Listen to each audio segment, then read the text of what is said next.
like to just point out something a little different than what we talked about several weeks ago. Luke chapter 10.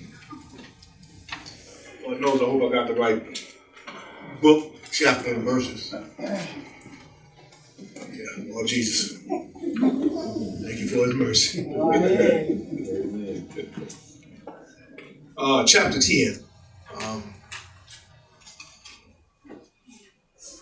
Verse 30. I think I'd like to read through verse 35. What I have is, and Jesus answering said, a certain man went down from Jerusalem to Jericho and fell among thieves, which stripped him of his raiment and wounded him, and departed, leaving him. What did y'all Bible say right there? Half dead. Leaving him what?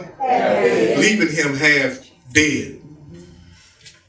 And by chance there came a certain priest that way, and when he saw him, he passed by on the other side. And likewise a Levite, when he was at the place, came and looked on him and passed by on the other side. But a certain Samaritan, as he journeyed, came where he was, and when he saw him, he had compassion on him. When he saw him, he had compassion on him. When he saw him, he had compassion on him. And he went to him and bound up his wounds, pouring in oil and wine, and set him on his own beast, and brought him to an inn, and took care of him. And on tomorrow when he departed, he took out 2 pence and gave them to the host, and said unto him, take care of him, and whatsoever thou spendest more, when I come again, I will repay thee. Amen. Pulling from the first verse that we read, verse 30, I want to talk to you today about half and half. Half and half. Half and half. I know they make some type of creamery. Yeah. Yes. For coffee drinkers. Right. And I don't even know what it's really composed of. I just know it's called half and half. And they take it and they pour it into the coffee cup and they stir it. And, you know, back in the day, Mama would take a little splash of milk and pour it in the coffee or you know, and to lighten it up. That's before they dip in the can and get the cream or stuff. And couldn't afford all that. We just used the milk that we had. Right. Amen. And now they come up with the half and half. That's, I guess, what is it again? Half milk and half cream. Half milk and half cream. Mm-hmm. I guess it gets the job done. Amen. Yeah. But they could only just use half, either the cream or the milk. Would it do the same thing? Mm-hmm. We go out to dinner quite often, and everyone around the table will order what their drink is. And I like ordering tea. My wife likes to order tea, and most people around the table order tea. But when it gets down to my sister-in-law, she wants half and half. Right. Come on. Half sweet and half unsweet. I have no idea what that does. Come on. I guess it cuts back on the calories or something. I don't know why you would want half sweet and half unsweet. That's just the way that she is. I often wonder, why does she choose one over the other? Come on. Come on. Yeah. Such as it is in life. Yeah. In relationships. Come on. In our finances, and even in our dreams. Come on. We tend to focus on half. Yeah. And usually the half that we focus on is the negative half. Right. Yeah, the negative half is what we tend to focus on. In other words, the negative half of the situation that we're involved in or that's affecting us. We, instead of focusing on the positive, we rather focus on the negative. This is not to say that the negative and that the pain that comes with negativity that affects us, it's not to say that it's not real. Yeah. That we should simply brush it off as if it's not affecting us. Right. There's a lot of teaching over the last 20 years in the church that tells us to don't claim it. If it's something that's feeling bad in your life, don't accept it. But I have a problem with some of that, because how can you get better if you never accept Right. what it is you're going through. Right. Let me bring it to salvation. How can one be saved if he never acknowledges that he is a sinner? Right. You don't need a savior if you don't need, if you don't recognize that you are a sinner. In other words, that can be kind of a dangerous way of thinking, because it can leave us in a certain state when we could have had it resolved, when we could have had a fix to the problem. We were focused so much on the fact that I can't acknowledge this thing about me. So what I will do is I won't name it, and I won't claim it, and I won't acknowledge it. And the truth is, there are many who have gone to sleep. Come on. I'm talking dead. Because they didn't acknowledge the pain that they were going through. They wanted to just say, I'm not going to claim it. And they failed to get what they needed in order to be healed or to become whole. I wonder if there's anybody with me right now. Yeah. The current situation, and they pretended that it wasn't real. We have to get beyond those things. And so a lot of us have gotten beyond those things in our life. And some of us don't have a problem yelling out when something in our life is not right. We need to find out the good part about that. The problem is that we tend to focus again so much on what we don't see or what we won't see. And that is another half. Let me move on.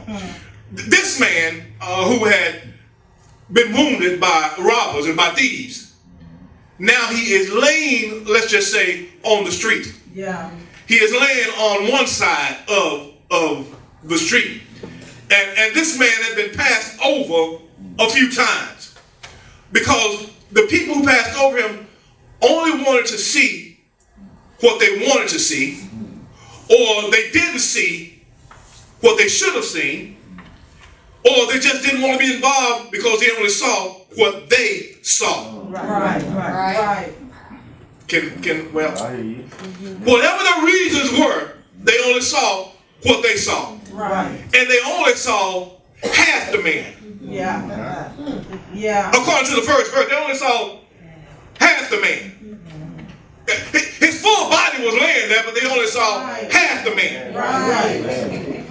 Yeah, they only saw half the man. The Bible says the man was half dead. And those who came over to him, one walked over to him and looked at him.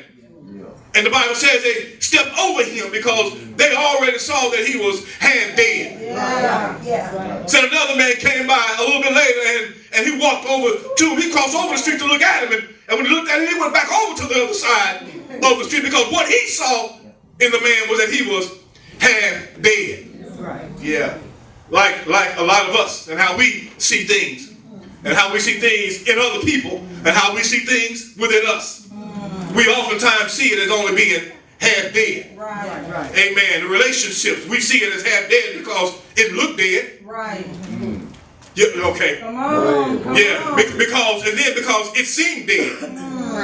Yeah. And so we made up in our minds that it ought to be dead. So what we did, we stepped over it because it must be dead. Yeah. Some of us even looked at our finances and we said our finances were dead. Yeah. We said it was dead because we already determined by sight. It seemed like it was dead. When we looked over it, we said it ought to be dead. And we determined in our mind it must be dead. And so what we did was we just stepped right over it and kicked it. Yeah. Can I go down to even our dreams? The things that we have that lie within our heart? Yeah, we took a look at it and it seemed dead to us. Why? Because we looked at it and we said it's not moving. Come on. It's not doing anything, so it must be dead. It has to be dead. And so what we've done, we stepped over it. And we've left it behind as dead, because all we saw was death. Yeah, that's the only thing that we saw. But some of us have been victims. Yeah, and we were stepped over and left for dead. I wonder if I got anybody in the house today who can testify that Yeah, you were left for dead. And people came and walked by you and they stepped right over you because all they saw was death. Yeah. They saw nothing else in you. Yeah. Couldn't get any help from anybody because they stepped over you and they kept on moving because they left you for dead. You couldn't get any support from anybody. They just walked and looked and stepped over and left you for dead. You had a life alert around your neck and you called out and no one even responded to you. Yeah. Help, I can't get up. But it didn't matter because they already seen you as being dead. Yeah, your situation is half dead and everyone seemed to just step right on over you. As a matter of fact, you only had just enough breath in your body to breathe through your nostrils quietly. They couldn't even tell that you were still alive. They just considered you to be dead. You had nothing in you even to yell out for help. Right. And they saw you as being dead. Yeah. Half dead is a reality. Yeah. Because in most cases, your feelings are based off of facts. Now, I need to, let me say this. Come on, Doc. We argue so much in the church about feelings. And I'm one about saying get beyond your feelings. And yes, we have to, but it doesn't mean that in most cases or some cases that your feelings are not real and your feelings are not factual. Right. Listen, you see, you feel broken because you are broken. Yeah. You feel broken because you are broken. You feel half dead because you feel the pain of brokenness. And when you feel the pain of brokenness, it becomes a reality. And I know what others think because they're arguing against your feelings. But your feelings have now become facts. Therefore, you are half dead because you feel half dead. And your situation looks half dead in your eyes and even in the eyes of others. Yeah. We tend to focus on that which is dead. I don't know why it's so common to us to see someone and the first thing is it's dead. We see a situation and the first thing we claim is that the situation, because it's not moving according to our standards, that it's dead. Well, I wish I had a witness in the house today. Yeah, there'd be somebody who walked in the doors right now and looked at this church and they would think it was half dead. But only if they could see the Spirit of God. Oh my God, I'm just trying to. Yeah. But can I tell you, there is another reality, and I'm really almost done. And that reality is that the man, the third man who came up, there was another reality. Yeah, as a matter of fact, this man could only help the half that was alive. Others only saw a half that was dead. But this man walked up and he saw the other half. Are you with me yet?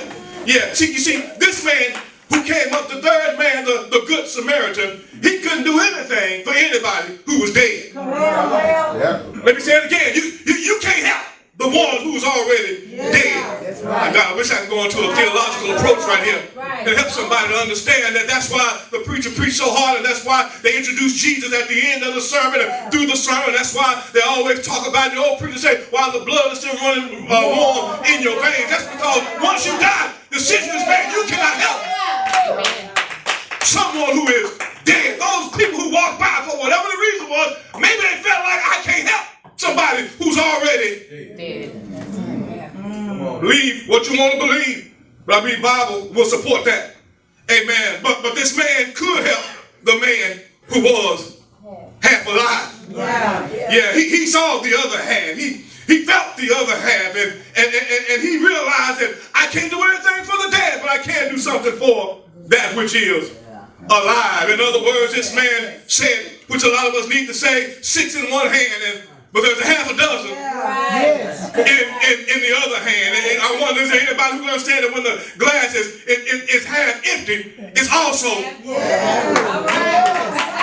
It all depends on how you decide to look at it. It depends on what you see, not just what you see in someone else, but what you see in you, what you see about your situation. So most of us fall out because we see the other half, we see the negative half, we see the dead half, but we must realize there's also life on the other half. And I don't know about you, but I choose life over death. I choose to live and and not die. Yeah. Doc, I choose to be the head and not the tail. I choose to be above and not beneath. I choose to be that way. Yeah. We see death, but God sees life. We see dead. God sees alive. Yes. Mary and Martha only saw death in Lazarus. Yeah. But when Jesus showed up, he saw life. Yeah, we see nothing to work with, but God sees something to work with. We see no faith, but God sees the faith of a mustard seed. All I'm saying is that it doesn't take a little bit of breath in your body. It doesn't take but just a little something.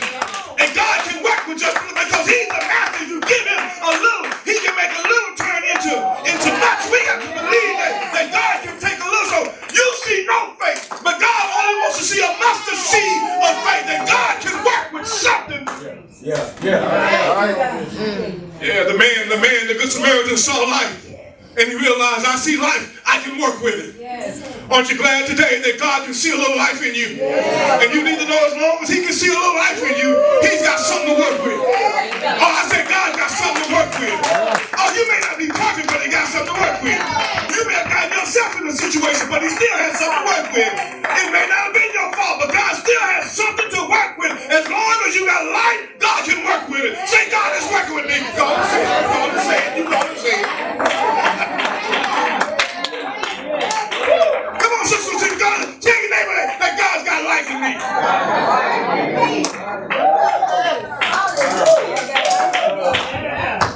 Yeah, I got a little something left. I know I look dead, but I got a little something left. I know I act like I'm dead, but I got a little life left in me. I know everything don't look like it's going in my favor, but I believe in a God who's going to turn it around. I believe in a God who can turn my life around. I believe in God who can turn my life around.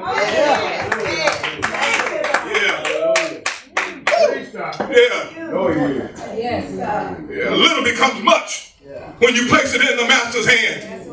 Yeah, God makes the time, and God takes the time to deal with the half dead, because he sees half life. Yeah, that's right. God takes the time. The Good Samaritan, a picture of Jesus, he walks over and he takes the time and he makes the time to deal with the one who is half dead, because he sees half life. Yes. And that's how God deals with us. He takes the time and he makes the time to deal with us, because he sees life in us. And as much as we want to throw our hands up and give up, God says, I'm not going to let you give up. As many times we want to quit, God said, I will not let you quit. Why? Because he knows there's something inside of you that he can work with.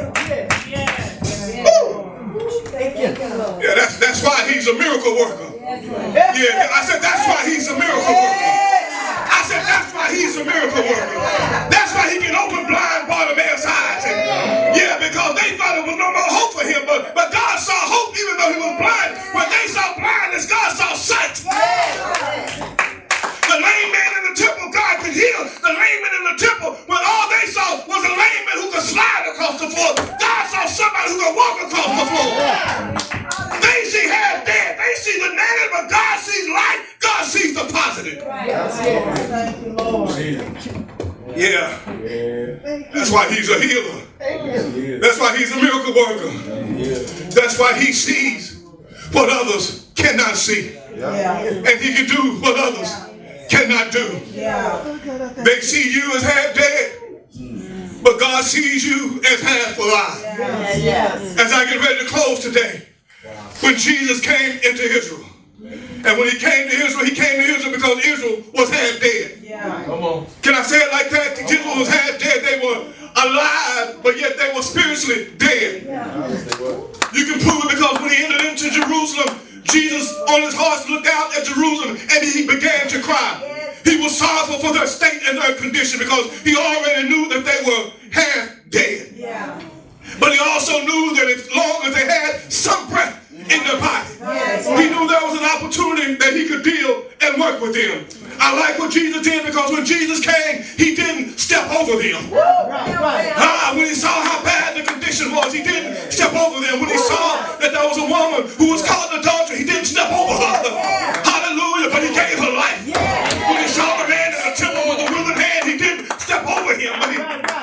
his hand and gave him newness of his organ and of his hand. When there was a woman who was a prostitute who came to him, and he didn't step over her and walk past her. No, but he stopped and he dealt with her because he saw life in her. Have I got a witness in the house today? God knows exactly where you are, and he knows exactly where you've been, and he knows your history, and he knows your past. But can I tell you, he's not willing to walk and step over you, but he's willing to stop right there and deal with you in order that you may have a life. Good God Almighty, I'm trying to go somewhere right here, but we need to know that Jesus came, and when he came, he didn't step over Jerusalem, but he came that he may deal with. Yeah. He came down to see about them, and he gave to them life, and he gave them fullness of life. As much so the Bible says, so that he dealt with them, and he dealt with the half that was dead in them spiritually, but he saw life in them as mankind. Why? In order that they may become whole again. Hallelujah, that they didn't have to deal with life half and half. I wish I had a witness here. You didn't have to use some of this and some of that, but and bring it together to make it work. It could all work because they had the fullness of the blood of Jesus. They had it because they had the fullness of the Godhead. They had it because they had the fullness of the essence of God would be in them. And so they didn't have to deal with half and half. You could be who God created. Good God Almighty, you to be. Yeah. No more spiritually dead. But now he came. And when he came, like the man, the Good Samaritan, he paid the cost. So while we were laying half dead, while we were, the Bible says the man was wounded. Yeah, can I tell you that Jesus came and he healed us? I heard you earlier when you said that by his stripes we are healed. That's because of the healing in the blood of Jesus. I heard when they said it reaches the highest mountain and it flows to the Lord's valley. I heard when you sang this morning, and I understand that means that he's trying to reach you wherever you are. So if you had dead on the mountain, Jesus can reach you. If you had dead in the valley, Jesus can still reach you. The man was wounded. Amen. It said he ripped off his raiment. Hallelujah. I believe that Jesus also came. And he came and he died for our shame and our guilt. Hallelujah. While the man was laying there, not just wounded, not just half dead, but he was laying there naked. Good God Almighty. Have I got a witness here? Jesus came that he might cover, good God Almighty, us from our shame. You know, like they did for Adam and for Eve. Have I got a witness here? Hallelujah. He's the same God yesterday, and he'll be the same God today. He'll be the same God forevermore. Have I got a witness in the house yet? He came for our deliverance. Have I got a witness? He paid the cost for our deliverance, like he paid the cost for the man who was wounded. He put him on his own horse and he carried him to the hotel. He put him up in a room and said, I'll pay the rest when I come back. Have I got a witness here? In other words, he set the man who was half dead. He saw him being half alive, and he realized that if I can pick him up, if I can heal his wounds, if I can cover him from his shame, if I can lift him up a little bit, if I can provide a little something for him, I might be able to give the man newness of life. I wish I had a witness who caught what I just said. You know good and well when you're half dead, you really need newness of life. All you need is another opportunity. If you can ever start from ground zero, you can work your way back up. Jesus fixed it where they could start not just from ground zero, but they could start at 100, not because they were so good, because Jesus is 100 by himself. Jesus paid the cost for healing, for deliverance, for guilt, for shame, and for salvation. He paid the price that a person who's half dead can live again. Why? Because he paid the price for restoration. He paid the price for a new beginning. He paid the price that you may have life and that more abundantly. Half and half. You don't have to live life half and half. I'm not saying you're not going through a situation that doesn't describe or doesn't look like or that not is got you a half and half situation. Right. I know you're sitting up looking at me with life in your body, but there may be something in your life you already marked off as being dead. I'm telling you, we serve a God who can restore the deadness in your life. I believe it because I believe in His word. And the Bible says that Jesus said, these words that I speak, they are life. Have I got a witness here? And I'd rather speak and live and stand on the word of God and operate in life of not denying what I'm going through, but acknowledging what I'm going through. Because when I acknowledge what I go through, I get to see the glory of God when He delivers me out of what I'm going through. I see the glory of God and the power of God when He brings healing in my life. I see the power and the glory of God when I can see salvation in my life. I see the power and the glory of God when He turned things around in my life. Yeah, I went through it. Yeah, I called it off. Yeah, I said it was half dead. Yes, I claimed it was over. But God said it's not over until He said it's over. And as long as He wouldn't have come by me and not step over me, then Jesus, I said, Lord, why don't others now call it? Do not pass me by. Don't step over me. Because I know you're more than able to bring me and bring my relationship and bring my finances and bring my dreams. You can bring them back to life.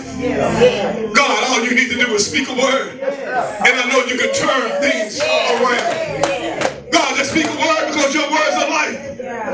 Your words are life, so speak a word. I know I'm dead in the grave, but you can call my name like you call Lazarus. Lazarus, come forth, and I got to come leaping out. Have I got a witness here? I just want to tell somebody, all God has to do is call your name. And when He calls your name, you got to respond. And you may be wrapped up in death clothes and grave clothes, but I tell you, all you got to do is leap on out. Good God Almighty, all you got to do is you start stepping over. You start stepping over all the negative. You start stepping over all the naysaying. You start stepping over all the obstacles. You start stepping over everything that's trying to keep you dead and realize that you have life. Amen. Thank you, Jesus. Thank you.